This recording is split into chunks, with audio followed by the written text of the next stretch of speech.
English paragraph writing, why students fail their exam, যে কেন শিক্ষার্থীরা পরীক্ষায় অকৃতকার্য হয় বা ফেইল হয়। তো এই প্যারাগ্রাফটি পড়া হচ্ছে ইংলিশ রাইটিং স্কিলস এই বইটি থেকে। তো প্যারাগ্রাফের শুরুতে বলা হচ্ছে, many students fail their exams at different levels, school, college and university. অনেক শিক্ষার্থী তাদের শিক্ষা জীবনের বিভিন্ন ধাপে ফেল করে, কেউ স্কুলে করে, কেউ কলেজে করে, কেউ ইউনিভার্সিটিতে করে।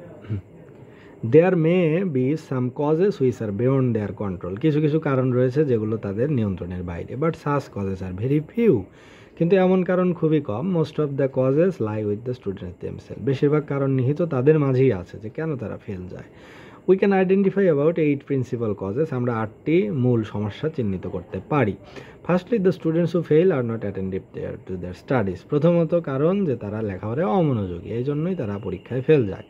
দে do not take care of what their teachers are teaching, তারা একবারই মনোযোগ দেয় না যে তার শিক্ষকরা কী পড়াচ্ছেন সেই বিষয়ে তাদের কোনো ভ্রুক্ষেপ নেই।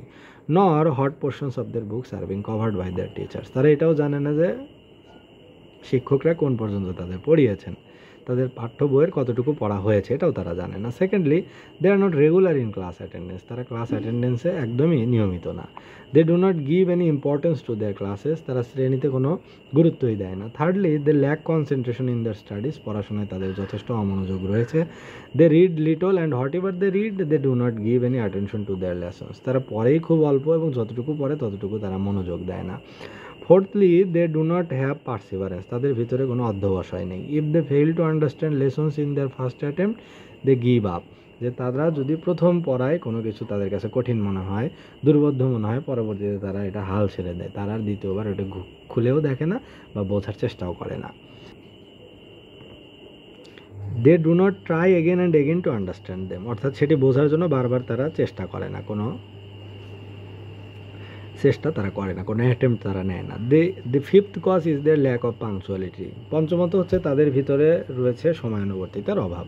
What ever little work such students do they are not at all punctual. They work sporadically, অর্থাৎ তারা বিক্ষিপ্তভাবে পড়ে, বিক্ষিপ্তভাবে কাজ করে, তাদের পাংচুয়ালি সময় মতো এক্স্যাক্টলি যে ওয়েতে কাজ করার কথা, যে ওয়েতে পড়ার কথা সেভাবে পড়ে না।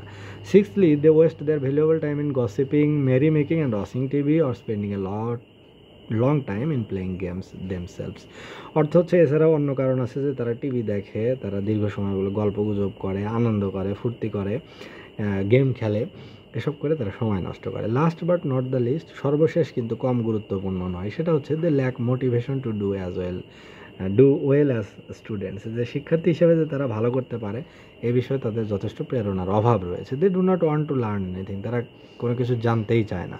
They allow themselves to be driven this way and that without any aim, যে তারা তাদের নিজেদেরকে এইভাবেই মানে এলিয়ে দিয়েছে বা নিজেদেরকে এইভাবে সঁপে দিয়েছে যে যা হওয়ার হবে, আমাদের কোনো লক্ষ্য নেই। Students should not indulge in such habits and attitudes if they want to be successful, কিন্তু যদি কোনো শিক্ষার্থী সফল হতে চায় তাহলে অবশ্যই এরকম এইমলেস বা লক্ষ্যহীনভাবে তাদের ঘুরে বেড়ানো উচিত নয় এবং নিজেদেরকে এরকম অমনোযোগী কাজেও নিজেদের লিপ্ত করা উচিত নয়। জীবনের অবশ্যই একটা ডেফিনিট ফিক্সড টার্গেট বা এইম থাকতে হবে এবং সেই অনুযায়ী কাজ করতে হবে, তবেই না একজন সাকসেসফুল হতে পারে।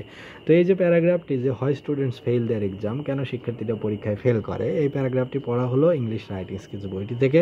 তো এখানে আলোচনা করা হচ্ছে যে শিক্ষার্থীরা বিভিন্ন লেভেলে ফেল করে, স্কুল, কলেজ, ইউনিভার্সিটি, তো এর কিছু কারণও রয়েছে। তো এখানে তার কয়েকটি কারণের ভিতরে যে কারণগুলো দেখানো হলো সেটি হচ্ছে, প্রথমত তারা লেখাপড়ায় অমনোযোগী, স্যাররা যেটা পড়ান তারা সেটা মনোযোগ দিয়ে শোনেন না, এমনকি কোন পর্যন্ত পড়া হয়েছে, বইয়ের কোনটুকু শেষ হয়েছে সেটাও তারা জানে না, ক্লাসের অ্যাটেন্ডেন্সের বিষয়ে তাদের কোনো মনোযোগ নাই এবং তারা গুরুত্ব বোঝে না যে কোনটা ইম্পর্টেন্ট কোনটা আনইম্পর্টেন্ট। এবং তৃতীয়ত রয়েছে তাদের ভিতরে মনোযোগের অভাব, তারা কম পড়ে এবং যতটুকু পড়ে সেটা তারা মনোযোগ দিয়ে পড়ে না বা মনে রাখার চেষ্টা করে না, মনে করারও চেষ্টা করে না, মানে পুরো গা ছেড়ে দিয়ে চলার যে অভ্যাস সেটি তাদের ভিতরে রয়েছে।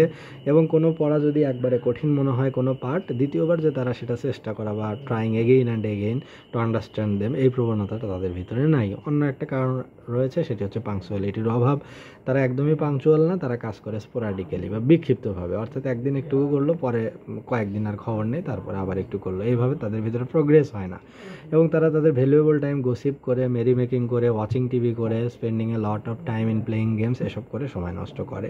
এবং আরেকটা কারণ যেটি ভয়াবহ কারণ, সেটা হচ্ছে তাদের ভিতরে আসলে মোটিভেশনারি অভাব, প্রেরণারই অভাব। তাদের নেই কোনো ফিক্সড এইম, নেই কোনো ডেফিনিট টার্গেট, কোন দিকে তারা যাবে, কার পরে কী করবে, কীভাবে সাকসেসফুল হবে, এই ধরনের কোনো বোধ তাদের ভিতরে রিয়েলাইজেশন কাজ করে না। তো এই ধরনের অ্যাটিটিউড এবং এই ধরনের ব্যাড হ্যাবিট যদি তাদের ভিতরে থাকে, তাহলে it is very difficult, it is impossible to be successful for a student. একজন শিক্ষার্থীর সফল হওয়া খুবই কঠিন।